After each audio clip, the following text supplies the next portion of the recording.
Hi there, welcome back to Rhino Ventures Outdoors. I'm going to camp for a couple of days at Lake Sylvia Rec area in Perry County, Arkansas. There's obviously a little lake here. It's about 18 acres from what I understand. I'm going to try to kayak fish it a little bit along with the camping adventure. And it's hot, it's summertime, it's July the 25th, and it's going to be close to 100 degrees today. It was about 90 when I pulled up to the campsite a while ago. Hopefully it's not so hot tonight that I can't sleep. If it is, I'll go home. But at any rate, let me get camp set up here and then I'll show you around a little bit. First order of business is I need to get me some lunch. So I'll be right back. Thanks for watching.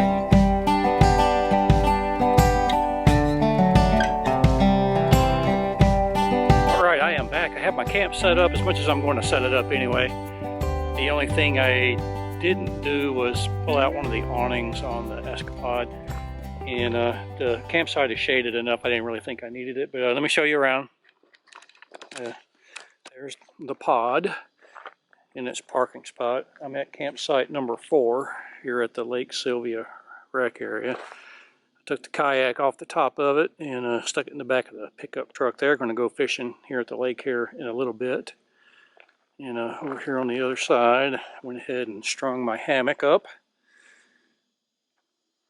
betwixt a couple of trees there, and I decided at the last minute to bring that electric fan right there, and I'm glad I did because it is bad hot and hardly a breath of wind blowing today. So I think that's going to come in handy. They do have potable water and 20 and 30 amp, 20 and 50 amp, I don't know. They got electricity here, all that I need.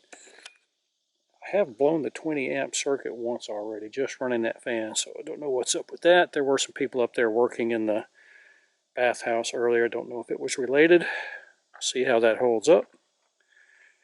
Then over here, the main camp area is all gravel with a fire ring with a grill, separate barbecue grill over there, and I got my camp chair set up over there with a little table, step stool looking thing.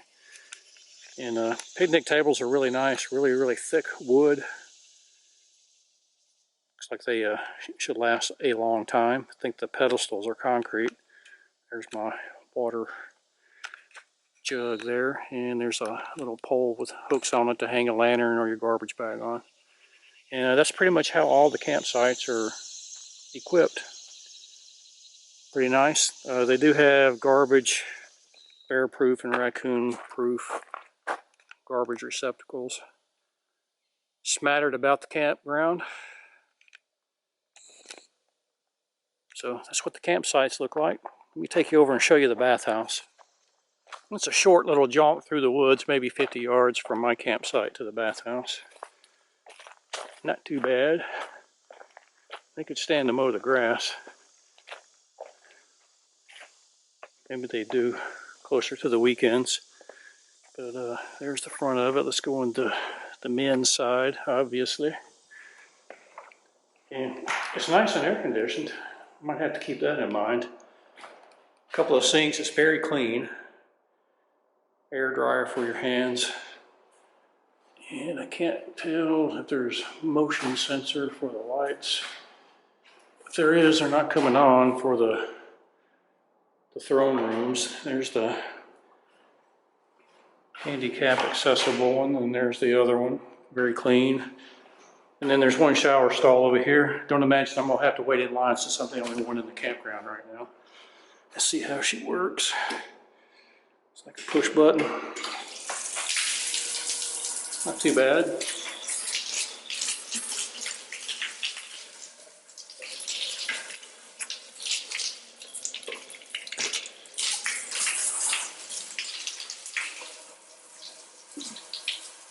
A little air in the line, but it's coming out pretty good now. I'll be taking that bad boy cold when the time comes. Hot as it is. All right. And a little wooden bench right there, several hooks to hang your toiletries, towel, and clothes on. Pretty standard. Diaper changing station, trash can. And it looks very well kept. It looks like it's probably not very old. The timbers look very new. There's not a whole lot of insects and dirt dauber nests and stuff in here. Pretty nice. Welcome to the fishing portion of the Heat Wave Adventure. Water is very stained.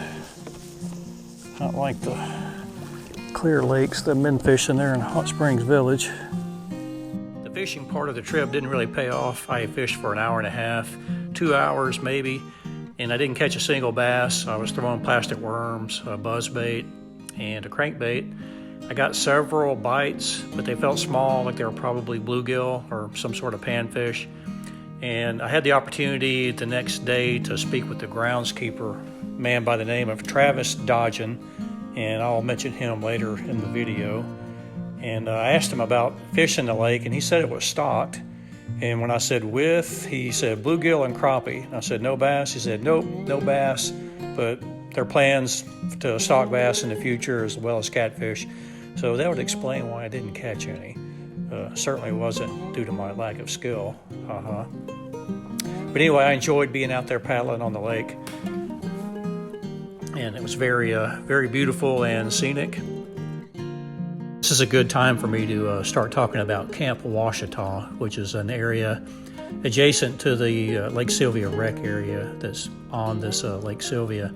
And it was a Girl Scout camp that was built by the WPA in 1936, or at least started in 1936. And this area coming up here in this lake video is what used to be called the swim crib, and it's where the Girl Scouts would go swimming, and they had a little boathouse there for their canoes and everything. And there were even a couple of like stone or concrete boxes with shallow water so that, you know, inexperienced swimmers could splash around without, you know, having to worry about drowning. Anyway, it's kind of cool to see the ruins of that, and makes you think about what it probably looked like back in its heyday. Here I'm approaching the dam at the northern end of the lake, and it's got some really prominent rock formations there, a big bluff on the left. And I don't know if I caught it on this camera, but you can see the Great Hall of the old Girl Scout camp up there. And over on the right, there's a small cave that you can see from the lake. And I explored that closer on the next day, and you'll see a good picture of that coming up. The lake has a really nice swim area, and it's got a big concrete walk out to a tower where you can jump and dive off of it. The water's plenty deep out there to do that. Pretty nice. I actually went out there and took a dip on day 2 because it was approaching 100 degrees and I needed to cool off. But also lots of people out there with their kids swimming and stuff over the 2 days that I was there. Looked like a pretty good time. The next morning I laced up and hit the trail because I wanted to get some closer looks at some of those things that I could see from the kayak the day before. So I hit the trail there next to the rec area and came across several interesting looking things, including this amphitheater here. Has a real nice walk going up to it, and everything looks to be in pretty good shape. Obviously, since I was the only one in the camp, nobody was using it. But I wanted to point out that I think this place has a lot of potential, and you can see some things here that looks like a lot of detail was put into building this place, you know, back in the 30s, like these stone steps. But there are also so many things that could be restored here. Like here's a picture of some old light fixtures that don't really have the fixtures on them anymore.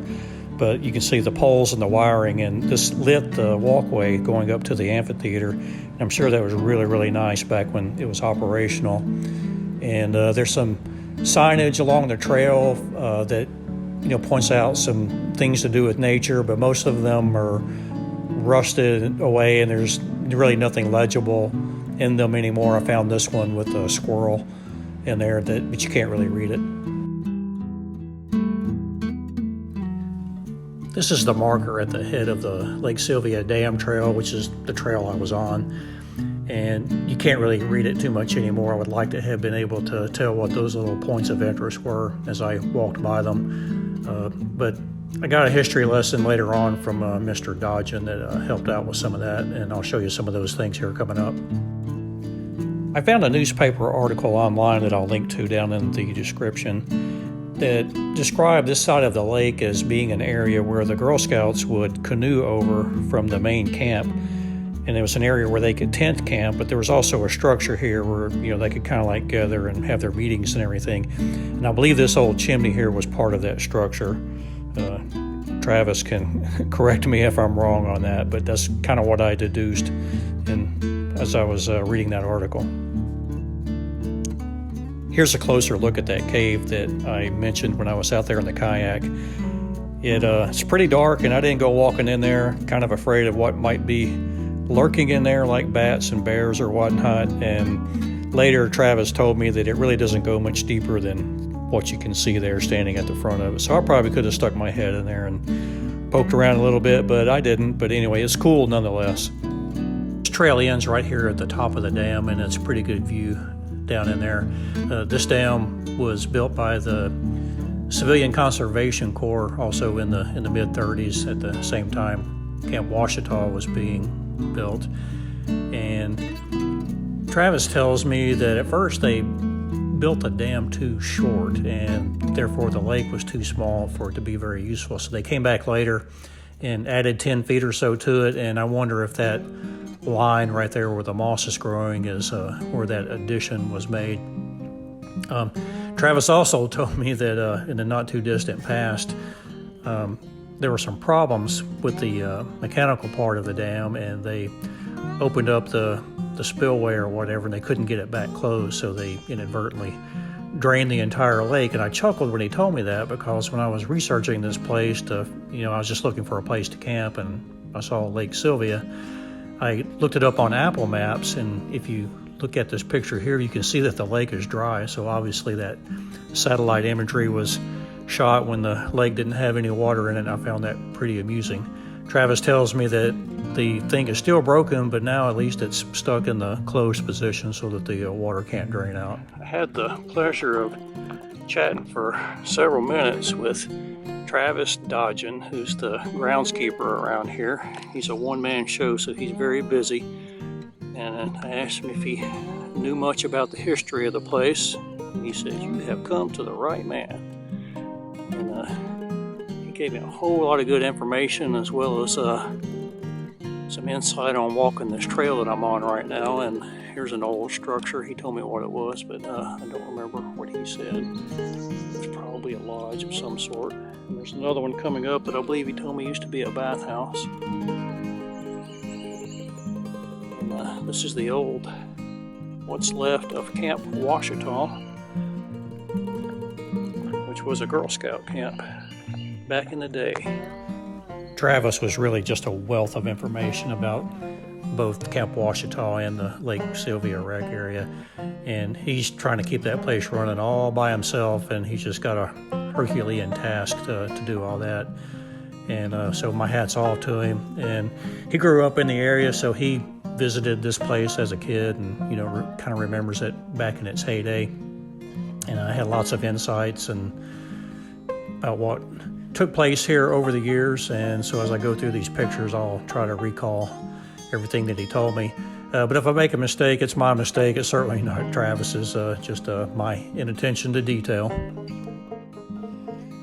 When Camp Ouachita was built in the 1930s, all of the drinking and bathing water was well water.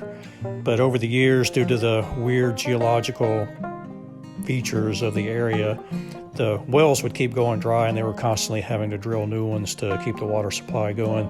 They even had the National Guard for a few years actually, truck water in for the Girl Scouts when they were camped there.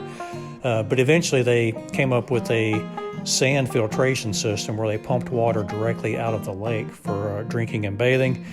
But in the 1970s, the federal government decided that wasn't safe, and so they had to kind of shut that down, and that's actually what prompted the closing of Camp Ouachita as a Girl Scout camp.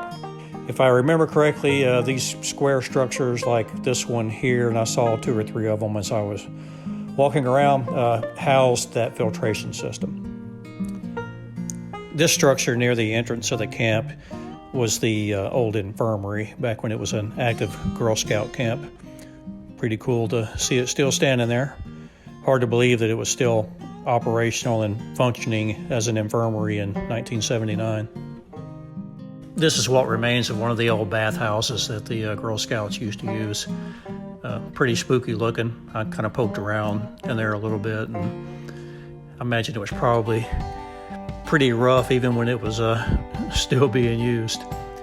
And Travis took me into the Great Hall, which is one of the original buildings of the camp, but it's been restored and maintained over the years, and it's really beautiful in there. Big giant 10 by 10 timbers in the ceiling, and it was refurbished, I believe, in the early 2000s with air conditioning and, you know, new electric and that sort of thing. Very, very nice. And here's some shots of some other old structures that are still around there. I want to say thanks again to Travis Dodgen for giving me the insight and the history lesson and the behind-the-scenes access to some of this stuff. I really, really enjoyed it. I didn't really know I was going to go exploring when I went on this camping trip. I was just looking to get outside for a couple of days, but it really, really was special to be able to learn some of the local history here. And my hats off to Travis for keeping all this going as well as he has over the last few years. And I hope the state parks really do something to spruce it up. Thanks again for watching, and take care. Hopefully next time we'll catch some fish for you. See ya.